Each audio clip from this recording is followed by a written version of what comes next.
Hello everyone, welcome to Mom's Secret. இன்னைக்கு ஒரு weekend special vlog தான். கீமா பிரியாணி செய்கிறது எப்படின்னு பார்க்கலாம்.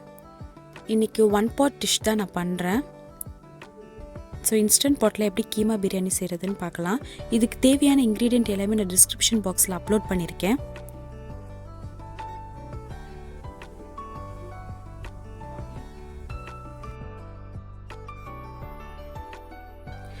நான் ஒரு 1/2 an hourக்கு முன்னாடியே பாஸ்மதி ரைஸை சூக் பண்ணியிருக்கேன்.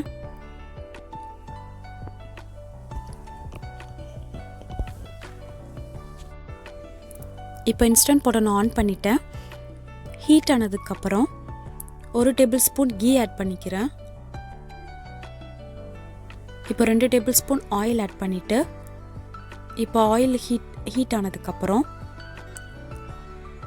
3 காடமம், அதுக்கப்புறம் ஒரு சினமன் ஸ்டிக், க்ளவுஸ், அதுக்கப்புறம் ஒரு டீஸ்பூன் ஃபெல்லர் சேர்த்துக்கிறேன்.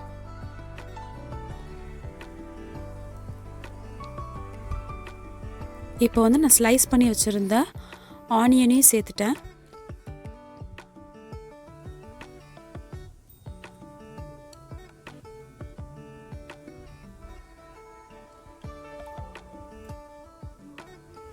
ஆனியன் பார்த்திங்கன்னா நல்லா ப்ரௌன் கலரில் வதங்கணும்.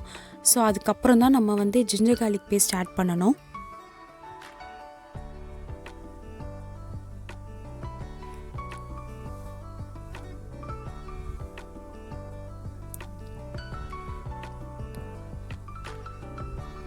ஸோ இப்போ நான் டொமேட்டோவும் சேர்த்துட்டேன்.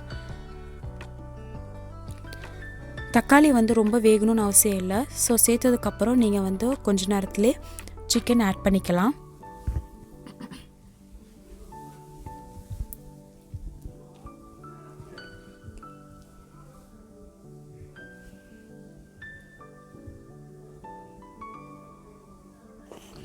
சிக்கனை நல்லா மிக்ஸ் பண்ணதுக்கப்புறம் இப்போ நான் கர்ட் சேர்த்துக்க போகிறேன். கர்டு ஒரு 3 டேபிள் ஸ்பூன் சேர்த்துக்கிறேன். அதுக்கப்புறம் இதுக்கு தேவையான அளவு சால்ட் ஆட் பண்ணிக்கோங்க. நான் 1 table spoon chilli powder add பண்ணிக்கிறேன். 1/2 table spoon garam masala add பண்ணிக்கிறேன்.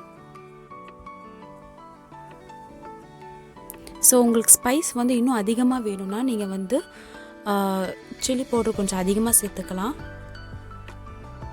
குழந்தைங்க சாப்பிட்றதா இருந்தால் கொஞ்சம் கம்மியாகவே போடுங்க.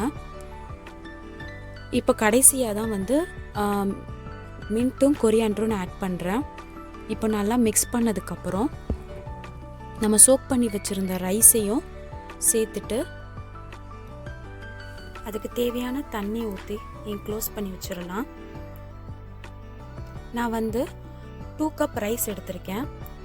அதனால் பாஸ்மதி ரைஸ் பார்த்திங்கன்னா 1 கப்புக்கு நம்ம 2 கப் தண்ணி ஊற்றக்கூடாது. ஸோ கொஞ்சம் கம்மியாக தான் ஊற்றணும். அதனால் நான் 3.5 கப் தண்ணி ஊற்றுறேன். அப்போ தான் ரைஸ் தனித்தனியாக இருக்கும், ரொம்ப ஒட்டிகிட்டு இருக்காது.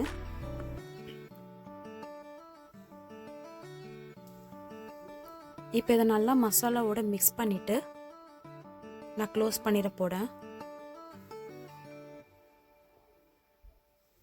இந்த டைமில் நீங்கள் சால்ட் செக் பண்ணிக்கணும். ஸோ உங்களுக்கு பத்தலைன்னா நீங்கள் ஆட் பண்ணிக்கோங்க.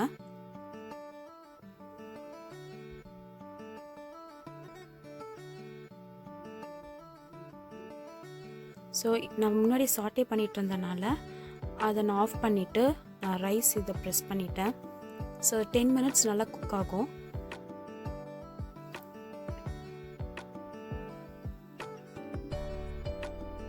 ப்ரெஷர்லாம் போனதுக்கப்புறம் ஓப்பன் பண்ணுறேன்.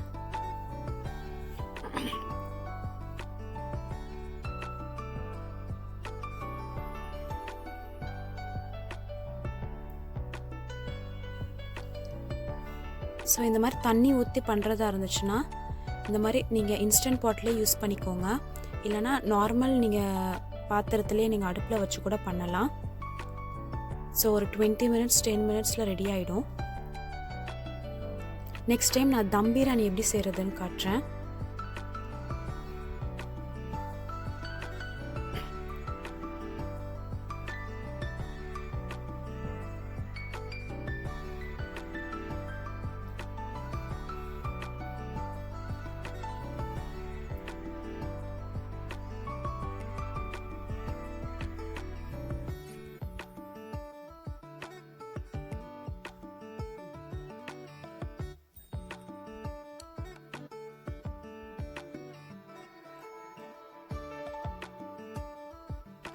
இந்த ரெசிபியை மறக்காமல் ட்ரை பண்ணி பாருங்கள்.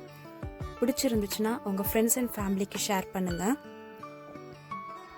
இந்த வீடியோ உங்களுக்கு பிடிச்சிருந்துச்சுன்னா லைக் பண்ணுங்கள், ஷேர் பண்ணுங்கள். நீங்கள் இந்த ரெசிபி ஒரு நாள் செஞ்சு பார்த்துட்டு எப்படி இருந்துச்சுன்ட்டு கமெண்ட் பண்ணுங்கள்.